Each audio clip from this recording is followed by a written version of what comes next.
Hello students, welcome back to my channel. मेरा नाम है मीना मलिक और आपका मेरे चैनल स्टडी लवर पर स्वागत है।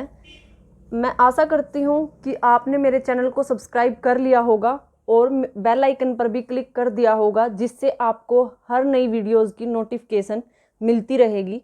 तो अभी तक हम 8th क्लास का मैथ डिस्कस कर रहे थे। कुछ बच्चों की डिमांड थी कि 10th क्लास और 9th क्लास पे भी वीडियोज़ बनाइए। तो आज हम 10th क्लास की का जो फर्स्ट चैप्टर है हमारा वो स्टार्ट करते हैं और आपको लाइन वाइज सभी चैप्टर्स की यहाँ पे सॉल्यूशन मिलेंगे। हम यहाँ पे साथ में जो बेसिक इंट्रोडक्शन है कंसेप्ट को समझने के लिए वो भी डिस्कस करेंगे और साथ में ही जो एग्जाम्पल दिए होते हैं वो सॉल्व करेंगे और जो हमारे न्यूमेरिकल्स हैं एक्सरसाइजेज के वो भी यहाँ पे सॉल्व करेंगे। तो बने रहिए स्टडी लवर मीना के साथ। और चलिए आज हम पढ़ना स्टार्ट करते हैं। हमारा जो रियल नंबर है, हमारा फर्स्ट चैप्टर है जो 10th क्लास का, ठीक है। उसके अंदर हमें क्या डिस्कस करना है, जैसे कि हमें पता है कि हमारे पास क्या होते हैं। सबसे पहले जब हम फोर्थ फिफ्थ क्लास में जब मैथ के कॉन्टेक्ट में आते हैं, मैथ को जानने लगते हैं, तो हम स्टडी करते हैं कि हमारे पास कुछ होल नंबर होते हैं, नेचुरल नंबर्स होते हैं, ठीक है। तो लेकिन टाइम टू टाइम फिर उसके बाद 6th 7th 8th जैसे 8th क्लास में हमने रैशनल नंबर पढ़े, फिर रैशनल नंबर के बाद हमारे पास 9th क्लास में हमने इरेशनल नंबर पढ़े, इसके कॉन्टेक्ट में आए, ठीक है। तो फिर हमें क्या यहाँ से क्या कंक्लूजन निकला कि सारे whole number, natural number, integers, irrational number सभी हमारे किसके अंदर कंटेन है, रियल नंबर में। मीन्स सभी इन नंबर्स को अगर कंबाइन करके हम बोले कि ये एक सेट है पूरा का पूरा, वो कौन से नंबर्स का सेट है, रियल नंबर का सेट है, ठीक है। और रियल नंबर में हमारे पास सारे आते हैं, इरेशनल भी और रैशनल भी, होल नंबर भी, नेचुरल नंबर भी, पॉजिटिव इंटीजर भी, नेगेटिव इंटीजर भी। तो अब हम यहाँ पे बात कर रहे हैं रियल नंबर्स की। उसी की जो हमारी प्रॉपर्टीज़ हैं पॉजिटिव इंटीजर्स की, वो हम यहाँ पे फर्स्ट चैप्टर के अंदर डिस्कस करेंगे। और वो हम डिस्कस करेंगे कौन से मेथड से, यूक्लिड डिवीज़न एल्गोरिथम से और फंडामेंटल थ्योरम ऑफ अर्थमेटिक से। इसके अंदर हम मेनली जो फोकस करेंगे वो दो थ्योरम के ऊपर फोकस करेंगे। एक हमारी यूक्लिड डिवीज़न एल्गोरिथम है, ठीक है, और जो हमारा सेकंड है यहाँ पे fundamental theorem of arithmetic, fundamental theorem of arithmetic. अब कुछ बच्चों की शिकायत थी कि आप तो इंग्लिश में पढ़ाते हो, हमें तो हिंदी में करना है मैथ। ये भी है तो हिंदी में ही, यहाँ पे बस मेरे पास जो मैथ है वो इंग्लिश का है, ठीक है। वैसे उसको भी मैं ट्रांसलेट करती हूँ कि हम क्या करें, उसको हिंदी में समझ लें।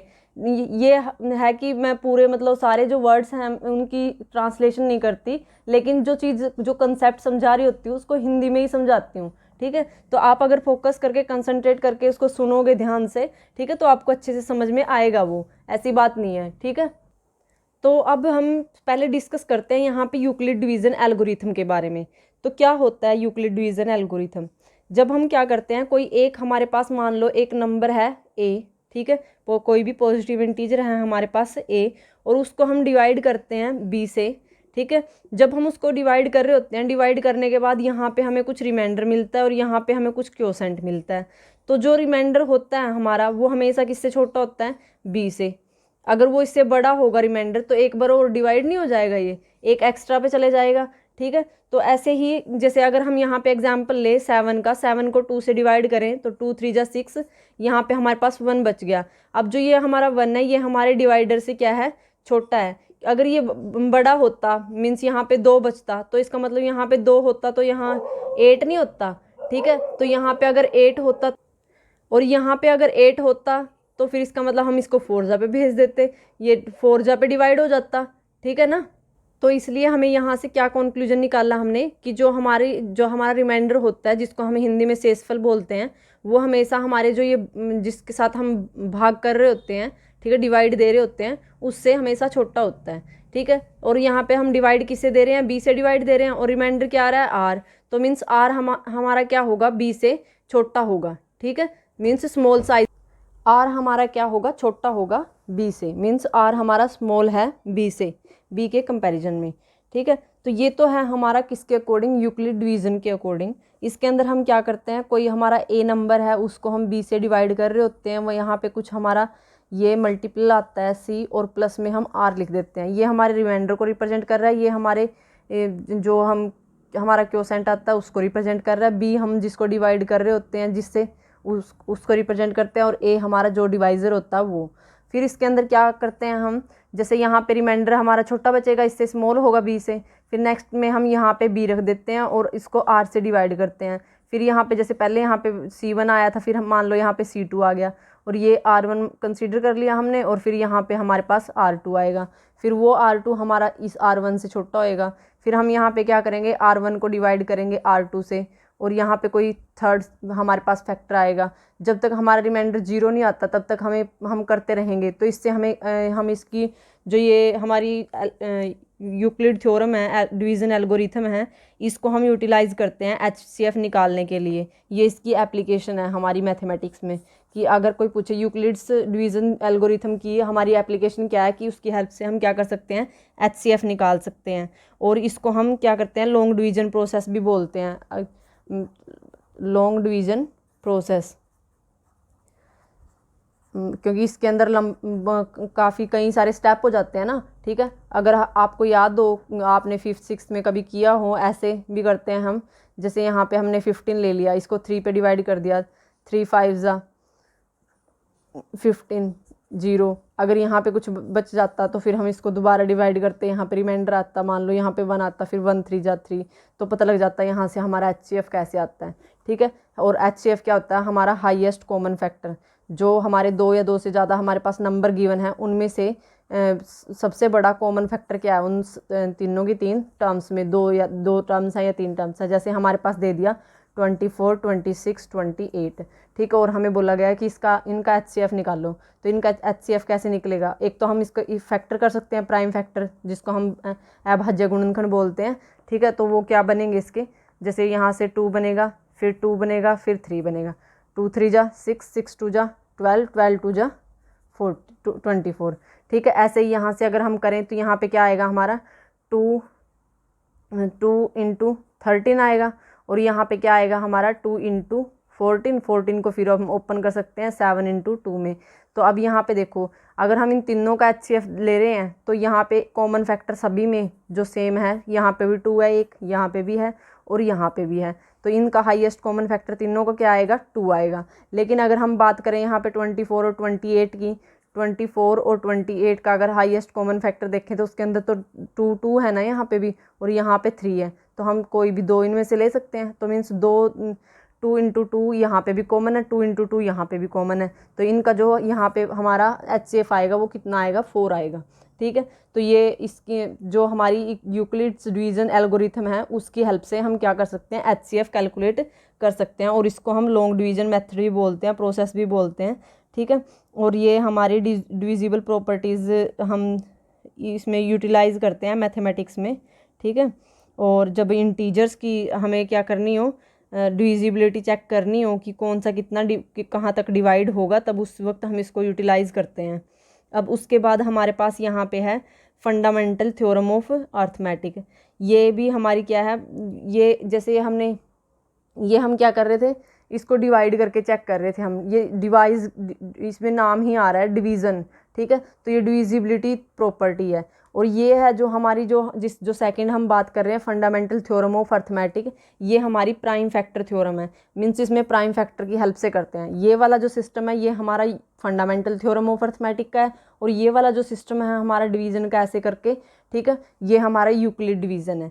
तो ये हमारे क्या थे, 2 थ्योरम्स थी जो हमें यहाँ पे डिस्कस करनी है। आगे हम इनके बारे में बहुत डीपली डिस्कस करेंगे। ठीक है, और जो हमारी फंडामेंटल थ्योरम ऑफ अर्थमेटिक है, ये हमने इस और मतलब कौन कौन सी एप्लीकेशंस में हम इसको यूज़ कर सकते हैं, इसको चेक, जो आपने लास्ट क्लास में स्टडी भी किया होगा कि हमारे पास कुछ इरेशनल नंबर होते थे, जैसे 2 3 4, तो उनकी जब हम क्या करते थे, इरेशनलिटी चेक करते थे कि वो इरेशनल हैं या नहीं हैं। ठीक है, तो उस टाइम भी हम यही मेथड यूज़ करते थे, फैक्टर वाला। और यहाँ पे हम और कहाँ पे, जैसे हम कोई रैशनल नंबर ले रखा हमने p/q, उसको हम कंप्लीट डिवाइड करके देखते थे। अगर वो 0.333 बार 3 3 रिपीट हो रहा है, ठीक है। तो वो टर्मिनेट नहीं है तो नॉन टर्मिनेट होगा तो वो इरेशनल हो जाता था, और अगर टर्मिनेट कर जाए तो वो रैशनल हो जाता था, ठीक है। तो ऐसे ये वाली प्रॉपर्टीज़ भी हम किसकी हेल्प से देख रहे हैं, हमारे जो ये हमारी फंडामेंटल थ्योरम ऑफ अर्थमेटिक है इसकी हेल्प से इसको स्टडी कर रहे हैं हम। अब उसके बाद हमारे पास, अब हमने बेसिक इंट्रोडक्शन तो ले लिया कि हम क्या पढ़ेंगे, यूक्लिड डिवीज़न पढ़ेंगे, और साथ में हम पढ़ेंगे यहाँ पे जो हमारी फंडामेंटल थ्योरम ऑफ अर्थमेटिक है वो, ठीक है। तो अब हम स्टार्ट कहाँ से करेंगे, यूक्लिड डिवीज़न से स्टार्ट करेंगे। इसको यूक्लिड डिवीज़न लेमा भी बोलते हैं, ठीक है। तो अब यहाँ पे इसको सोल्व करने के लिए हम अगर कोई एग्जाम्पल लें, एग्जाम्पल लेके देखते हैं इसको, कैसे सोल्व करेंगे इसको। एक एग्जाम्पल ले लेते हैं इसके लिए। तो यहाँ पे हमने एग्जाम्पल लिया यहाँ पे 17 और 6, ठीक है। क्या लिया हमने, 17 और 6 ले लिया। 17 और 6 है हमारे पास, ठीक है। तो हमें उसका क्या निकालना है, HCF या फिर LCM निकालना होगा। तो अब हम इस लेमा को समझने के लिए एक एग्जाम्पल लेते हैं जो आपकी बुक में दिया हुआ है, आप देख सकते हो आपकी बुक में ये 2nd पेज पे दिया हुआ है।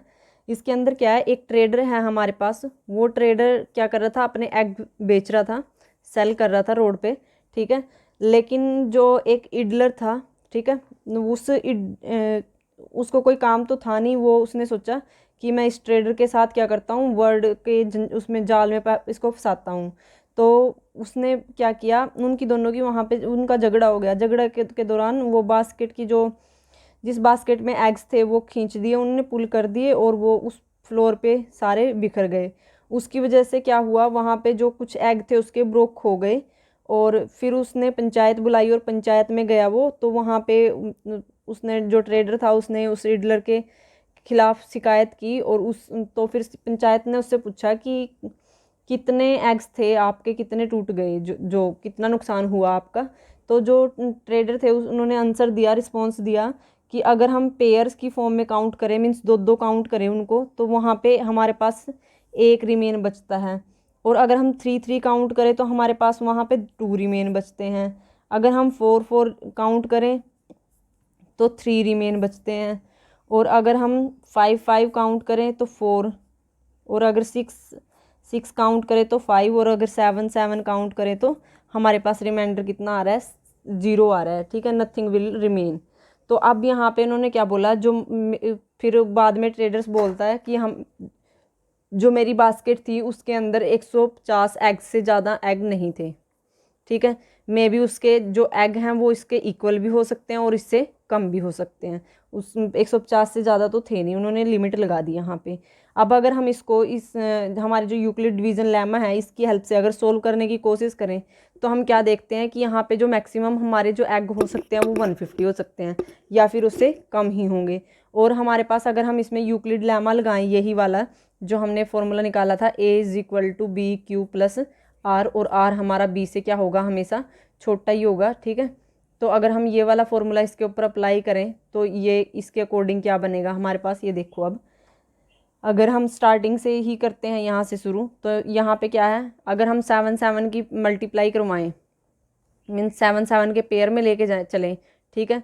तो मान लो यहाँ पे 7, और वो कहीं कितने भी मल्टीपल्स हो सकते हैं उसके, हमने मल्टीपल्स में मान लिया यहाँ पे P रख लिया, तो +0, क्योंकि रिमाइंडर यहाँ पे 0 बच रहा है ना, और वो इक्वल आएगा हमारे A के मतलब जो हमारे टोटल नंबर ऑफ एग्स उस ट्रेडर के पास थे उनको रिप्रेजेंट करेगा, ठीक है। फिर उसके बाद अगर हम ये सेकंड जो कंडीशन है इसके अकॉर्डिंग देखें, तो इसमें इन्होंने बोला था क्या कि 6 का पेयर बनेगा, तो यहाँ पे हमारा जो A इक्वल आएगा 6।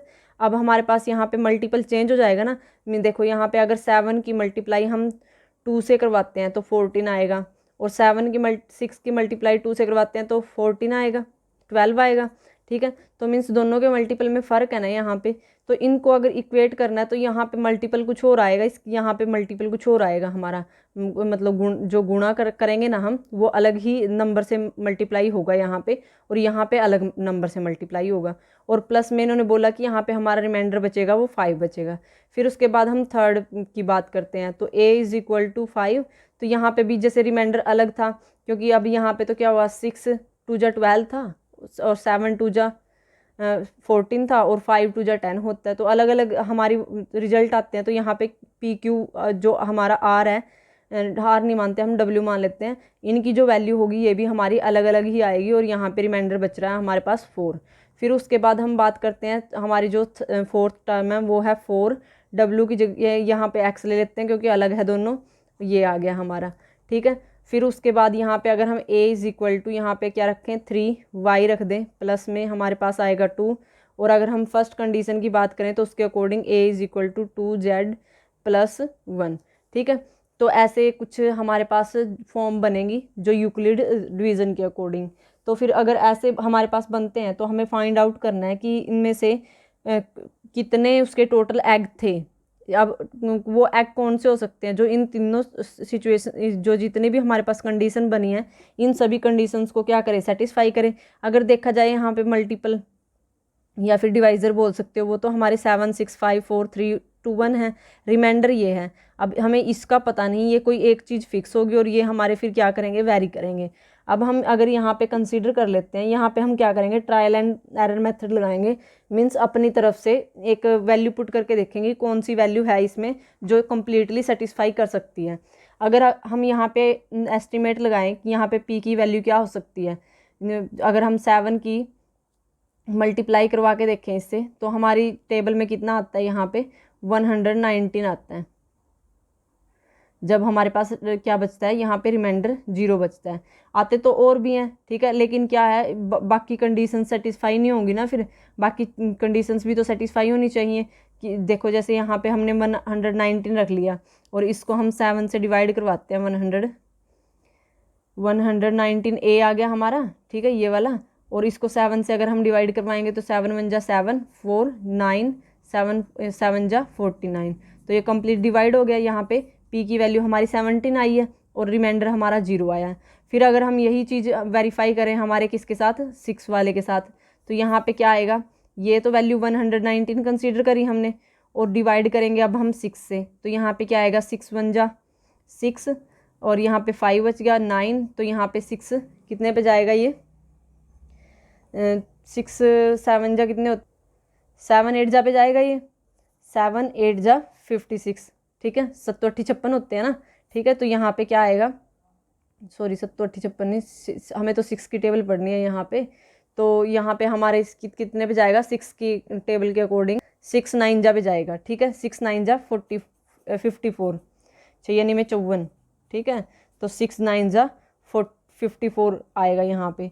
तो यहाँ पे हमारे पास कितना रिमाइंडर बच गया, 5, ठीक है, और ये कितना आया 19। तो यहाँ पे Q की वैल्यू कितनी आई, 19। देखो हमारी P और Q की वैल्यू अलग अलग आ रही है ना, P की वैल्यू 17 आई, Q की वैल्यू 19 आई, तभी हमने ये सेम नहीं रखे, ये अलग अलग हमने इसको नेमिंग दी, ठीक है।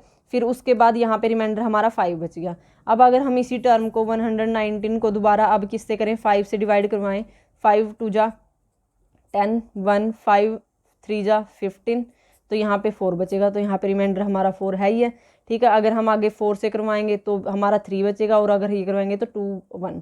तो ये कैसे आई, ट्रायल एंड एरर मेथड से आई। मीन्स हमने यहाँ पे जो जैसे सबसे बड़ी जो कंडीशन थी 7 वाली थी, तो हमने यहाँ पे देखा कि 7 को इस जो 150 है इसकी, इसमें कौन कौन सी टर्म ऐसी हैं जो एग्जिस्ट कर सकती हैं इसके अंदर।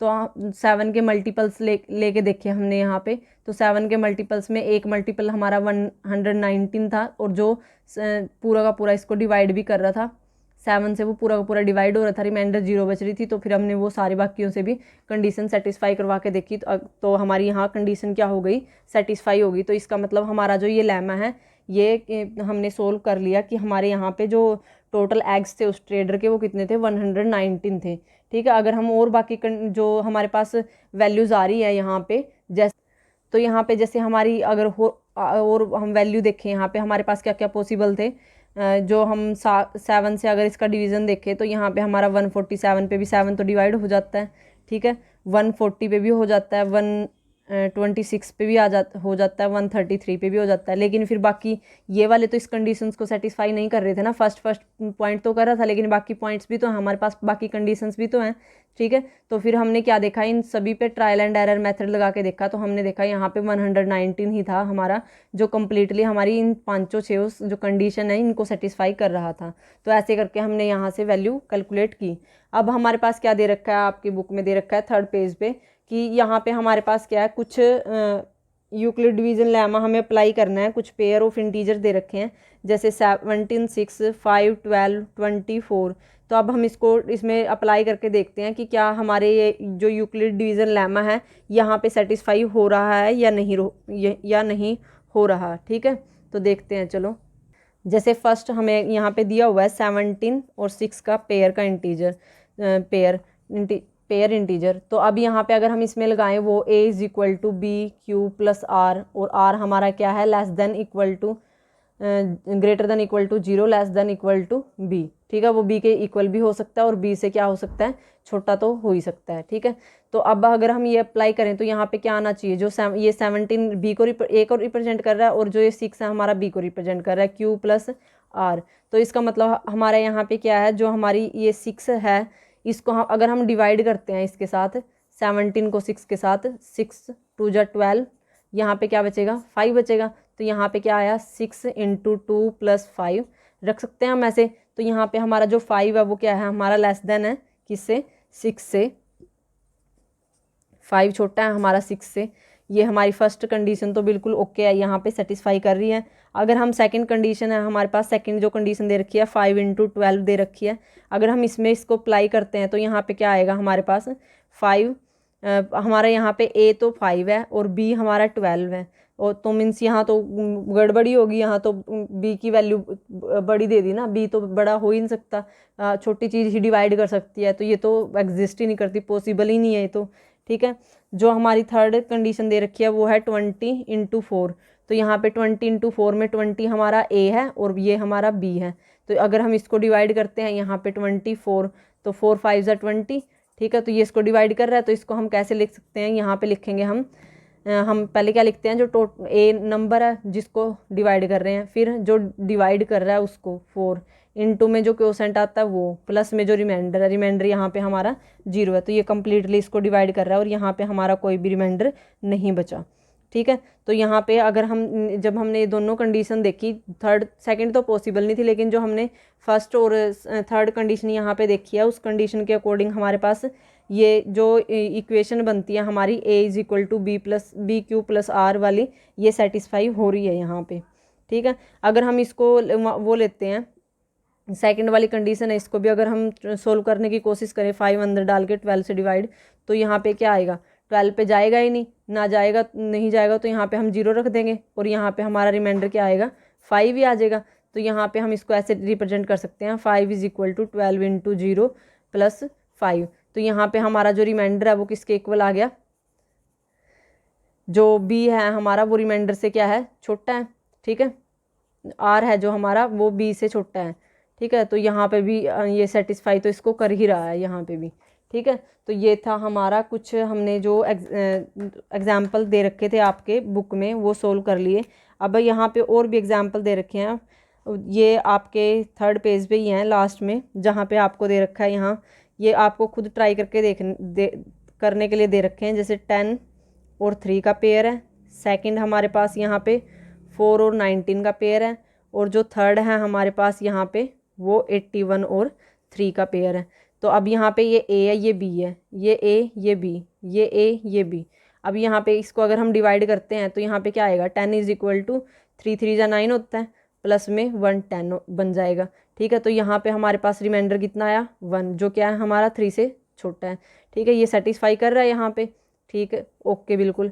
और अब इसकी बात करें तो यहाँ पे 4 और 19 है। अब यहाँ पे वैसे तो पॉसिबल नहीं है क्योंकि ये डिवाइड नहीं कर सकता, फिर भी अगर ऐसा दे दें अगर हमें, तो हमें कैसे करना है, जैसे हमने ये एग्जाम्पल किया था तो इसके अंदर क्या किया था हमने, 4 इज इक्वल टू 19 × 0 प्लस जो रिमाइंडर बचेगा, जैसे हमारा डिवाइडर है वैसा सेम ही बचेगा यहाँ पे। और वो जो 4 है हमारा वो स्मॉल है किससे, जो हमारा डिवाइज़र है जिससे हम डिवाइड कर रहे हैं उससे छोटा है।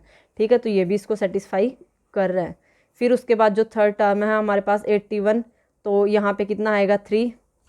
जब हम इसको इससे डिवाइड करके देख लेते हैं कितना बचेगा हमारे पास, 81 3 2 जा 6, यहाँ पे क्या बचे 2 1 3 7 जा, यहाँ से कितना बचेगा 3 5 जा 15, 3 6 जा 18, 3 7 जा 21, तो यहाँ पे कितना बचेगा 27।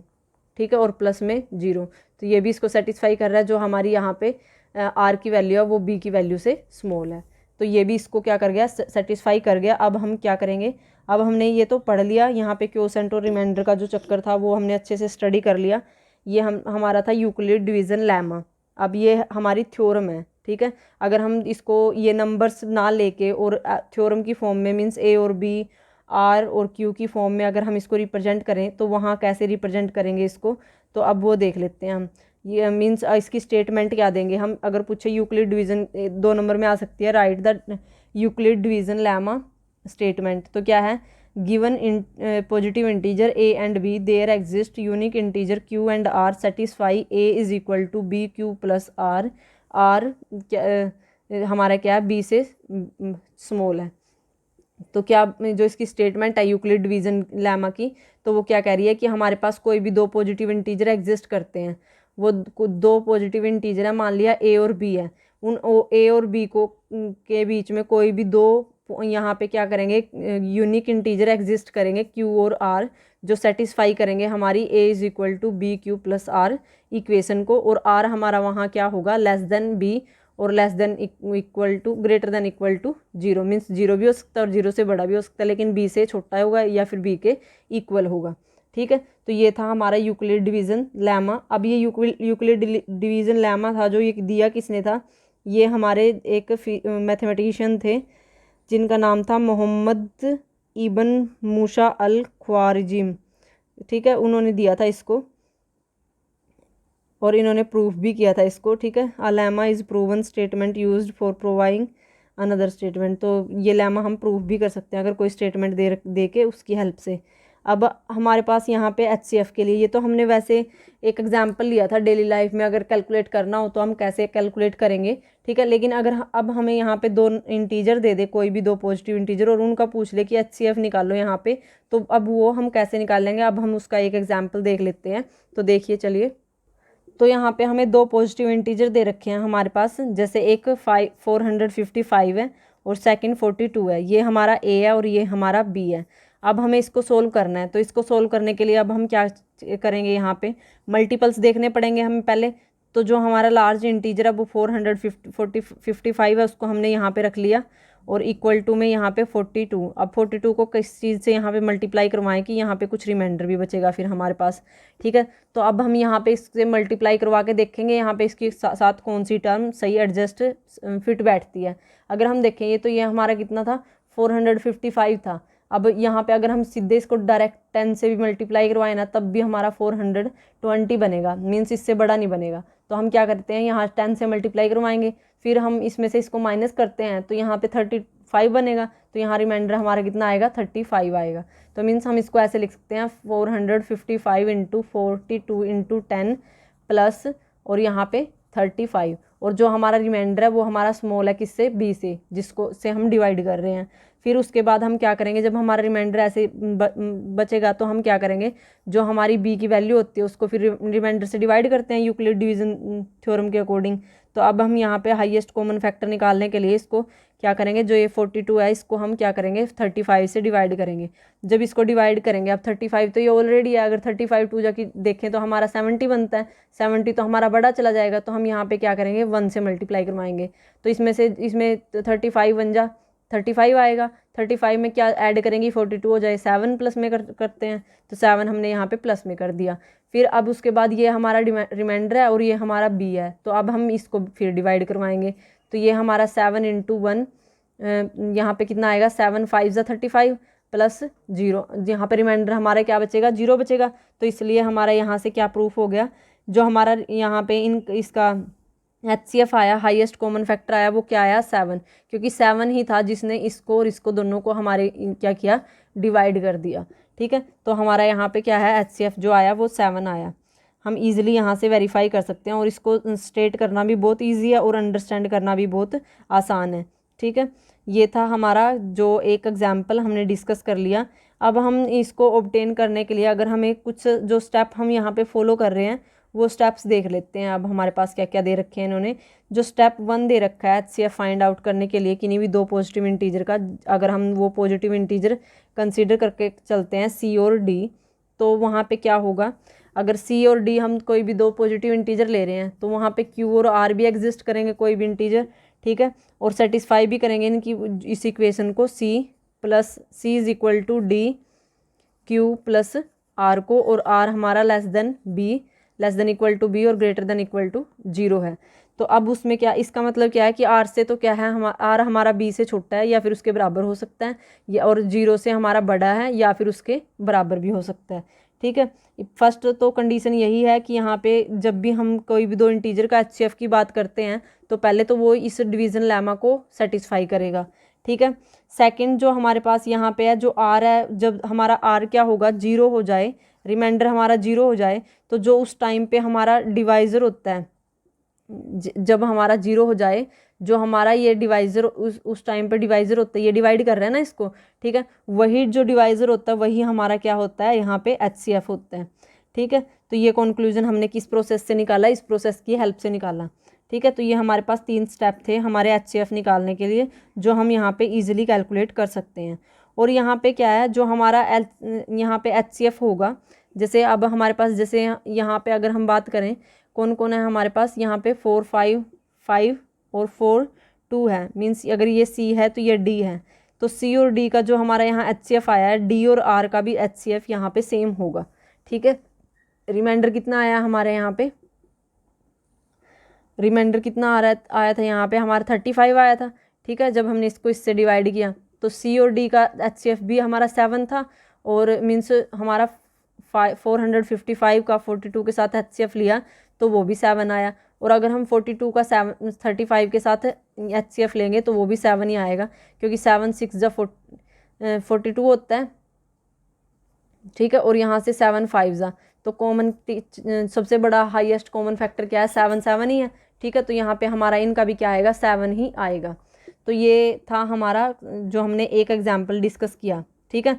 अब उसके बाद आपकी ये तो वैसे न्यूमेरिकल दे रखे थे जो अंडरस्टैंड करने के लिए थे, जो अभी तक हम डिस्कस कर रहे थे, जिसकी हेल्प से हमारे माइंड में बैठ गया कि हाँ हमारे जो ये हमारा चैप्टर है इसके अंदर हमें करना क्या है, ठीक है। अब हम इसके जो एग्जाम्पल हैं वो सोल्व करते हैं। जो फर्स्ट एग्जाम्पल है हमारा यहाँ पे, फर्स्ट एग्जाम्पल में हमें क्या दिया हुआ है यहाँ पे, use Euclid algorithm to find the HCF of, यहाँ पे एक जो इंटीजर दे रखे हैं, एक दे रखा है 4052 और एक दे रखा है यहाँ पे 12576। अब हमें इसमें से क्या करना है, यहाँ इनका हम वो निकालना है हमें एचसीएफ। तो इसका एचसीएफ कैसे निकलेगा अब ये देख लेते हैं हम।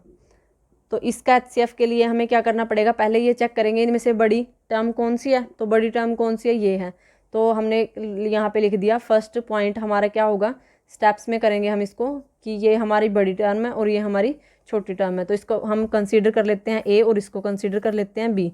तो अब अगर ऐसा है तो ये सेटिस्फाई करेगा हमारा A is equal to B Q plus R वाली टर्म को, जहाँ आर हमारा क्या होगा, 0 से बड़ा या 0 के बराबर होगा और बी से छोटा या बी के बराबर होगा, ठीक है। फिर उसके बाद हम यहाँ पे ए की वैल्यू पुट कर देंगे, हमारी कितनी है 12576 है, और फिर यहाँ बी की वैल्यू पुट कर देंगे 4052 है, और यहाँ क्यू की वैल्यू और आर की वैल्यू हमें कैलकुलेट करनी पड़ेगी। तो वो कैसे कैलकुलेट करेंगे हमें क्या करना पड़ेगा, यहाँ पे मल्टीप्लाई करवा के देखना पड़ेगा इससे कि इसके आसपास वाली टर्म कौन सी होती है। अब वो मल्टीप्लाई हम कैसे करवाएंगे, अब वो देख लो। यहाँ पे देखो आप, यहाँ पे हमारे पास 4052 है, अगर हम यहाँ पे इसको 2 से मल्टीप्लाई करवाते हैं इस टर्म को, तो 2 2 जा 4, 2 5 जा 10, ठीक है, और 2 8 4 जा 8, तो ये 8000 समथिंग कुछ बनेगी। अगर हम यहाँ क्या करें 3 से करवाएं तो 12000 बनेगी, अगर 4 से करवाएं तो 16000 तो बड़ी हो जाएगी। हमने क्या किया, फर्स्ट टर्म को मल्टीप्लाई करवा के देख लिया यहाँ पे चेक करने के लिए कि पूरी मल्टीप्लाई ना करने के बजाय सिर्फ जो फर्स्ट पॉइंट हमारा यहाँ पे नंबर था उससे मल्टीप्लाई करवा के देख लिया कि वो इससे बड़ा बन रहा है या इससे छोटा बन रहा है, ठीक है। तो यहाँ पे अगर हम 3 से मल्टीप्लाई करवाते तो 12, 4 से करवाते तो 16 तो हमारा बड़ा हो जाएगा। तो हमें क्या करना पड़ेगा, 3 पे सेंड करना पड़ेगा इसको। तो हम इसको 3 पे भेज देंगे और यहाँ पे क्या आएगा 3 प्लस यहाँ पे कितना बनेगा, 3 2 जा 6, 3 5 जा 15, 3 4 जा 12, तो ये हमारा 12156 बना। और यहाँ पे था हमारे पास 576, तो 156 में से 576 में से 156 माइनस कर लेंगे, तो यहाँ पे 0, यहाँ पे 2, यहाँ पे 3, तो यहाँ पे कितना आया 300, यहाँ पे अपना कितना आया, यहाँ पे 4 आएगा, ठीक है। 5 में से 1 गया 4, तो यहाँ पे हमारे पास कितना आएगा 420। तो ये बन गई हमारी यहाँ पे जो इसके अकॉर्डिंग इक्वेशन बनेगी। इक्वल टू में हम यहाँ पे 12,576 रखेंगे, ठीक है। फिर उसके बाद जो है हमारे पास, अब ये पूरा कम्प्लीटली डिवाइड तो हुआ नहीं, HCF हमें निकालना है। तो अब हमें पता है कि जो इसका डिवाइज़र था उसको अब हम डिवाइड करेंगे रिमाइंडर से। तो अब हम यहाँ पे रखेंगे 4052 इक्वल टू 420। अब यहाँ पे किस चीज़ से मल्टीप्लाई करवाएं? अब यहाँ पे अगर देखें तो अगर हम इसको क्या करें, 4 से मल्टीप्लाई करवाएं तो 400, 4 2 जा 8, 4 4 जा 16, तो 1600 समथिंग कुछ आएगा। फिर 4 तो स्मॉल है, यहाँ पे 4 से तो मल्टीप्लाई करवाना स्मॉल वैल्यू मिल रही है। तो फिर हमने चेक किया यहाँ पे तो कितने से कर सकते हैं हम इसको, 8 से करवाएं अगर 800, 8 2 जा 16, 1 कैरी गया, 8 4 जा 32 और 1 33। तो फिर ये 9 पे भी जा सकता है, ऐसी बात नहीं है, ठीक है। अगर हम 10 पे भेजेंगे तो ये बड़ा हो जाएगा, 4200 हो जाएगा। 4200 तो बड़ा होता है, ठीक है। फिर अब हम क्या करेंगे, 9 पे भेज देंगे इसको। तो 9 पे कितना आएगा, ये 900, 9 2 जा 18, 1 कैरी, 9 4 जा 36 और 1 37। तो ये कितना आया, 3780 आया। अब 3780 को इससे माइनस कर देते हैं। तो यहाँ पे 2, 15 में से 8 गया 7, यहाँ पे 9, 9 में से 7 गया 2, तो हमारे पास कितना बचेगा 272। तो यहाँ पे प्लस में 272, ये हमारी सेकंड इक्वेशन है। और जो मैं ये एक्स्ट्रा काम कर रही हूँ ये हमारा सारा रफ का काम है जो हम एक साइड में करेंगे, ये सिर्फ आपको समझाने के लिए, ठीक है। या फिर अगर कोई किसी की कैलकुलेशन इतनी अच्छी है कि वो मन ही मन में कर सकता है तो वो उससे भी बेटर है।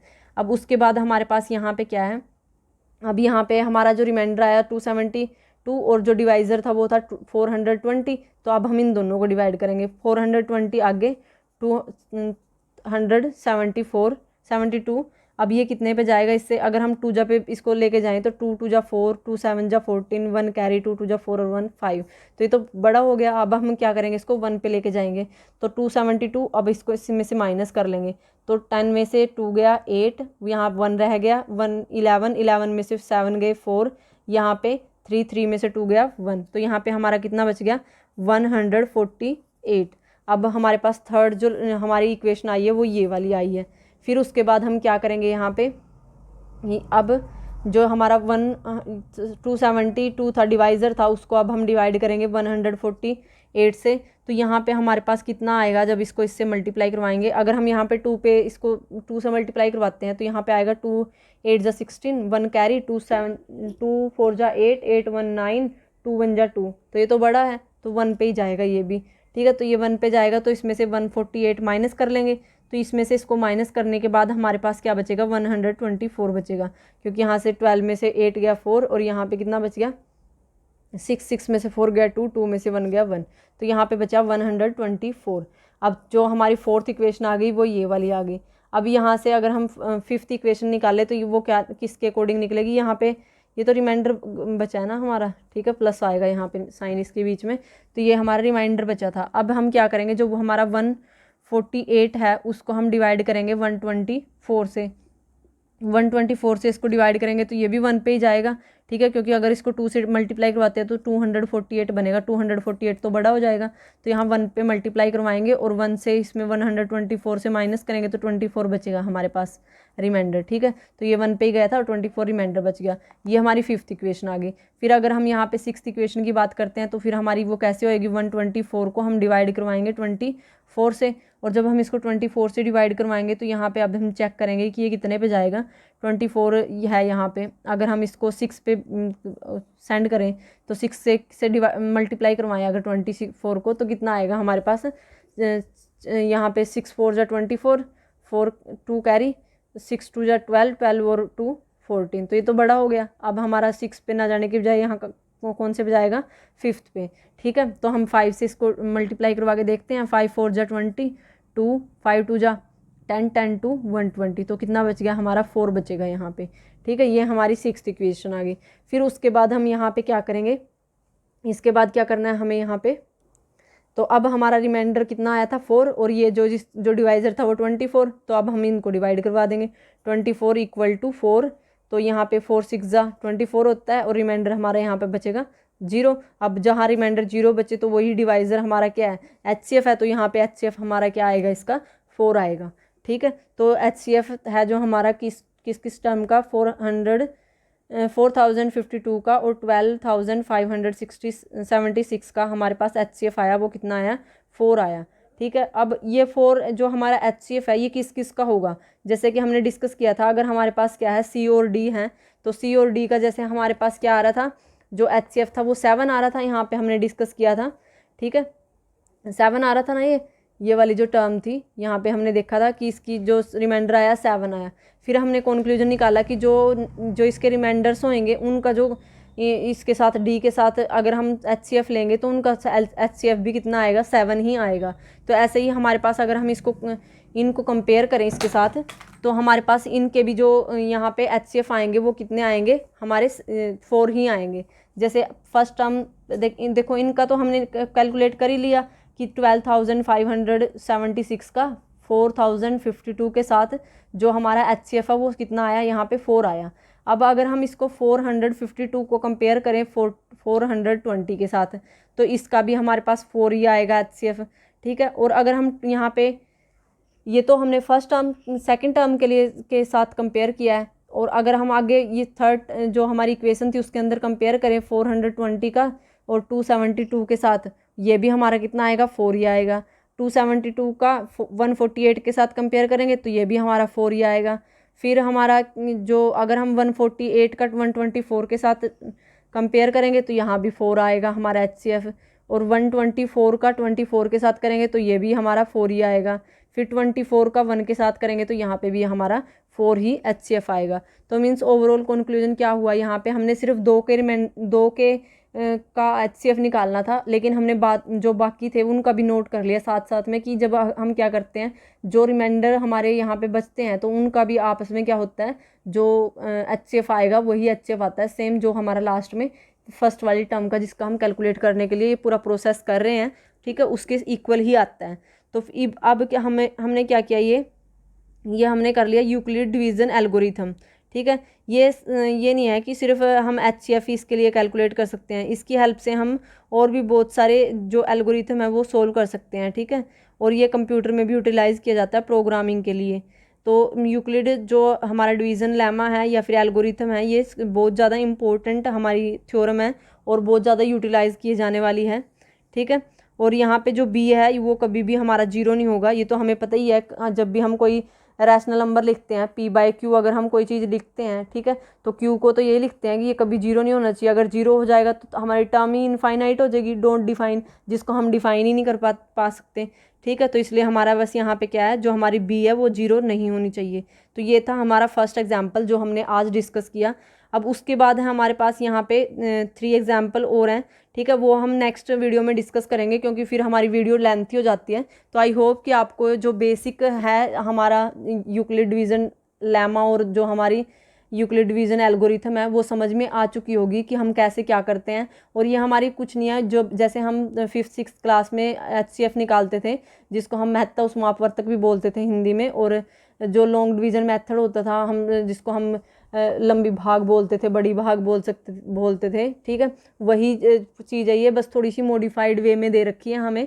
ठीक है, यहाँ पे तो हमने आज अच्छे से इसको डिस्कस कर लिया और इसका एक एग्जाम्पल भी डिस्कस किया, और साथ में जो कुछ एग्जाम्पल नॉर्मली दे रखे थे अंडरस्टैंड करने के लिए, ठीक है, हमने वो भी अच्छे से डिस्कस कर लिए हैं। तो ओवरऑल देखा जाए तो हमने यहाँ पे 3-4 जो हमारे एग्जाम्पल थे हमने वो ट्राई करके देखे हैं और वो हमें अच्छे से समझ में भी आ चुके हैं। तो आई होप कि आपको यहाँ तक कोई किसी प्रकार की क्वेरी ना हो, और अगर क्वेरी हो तो आप कमेंट बॉक्स में कमेंट करके बता सकते हो। और अगर अभी तक आपने मेरे चैनल को सब्सक्राइब नहीं किया तो मेरे चैनल को सब्सक्राइब करें और बेल आइकन पर भी क्लिक करना बिल्कुल मत भूलें, जिससे आपको हर नई वीडियो की नोटिफिकेशन मिलती रहेगी।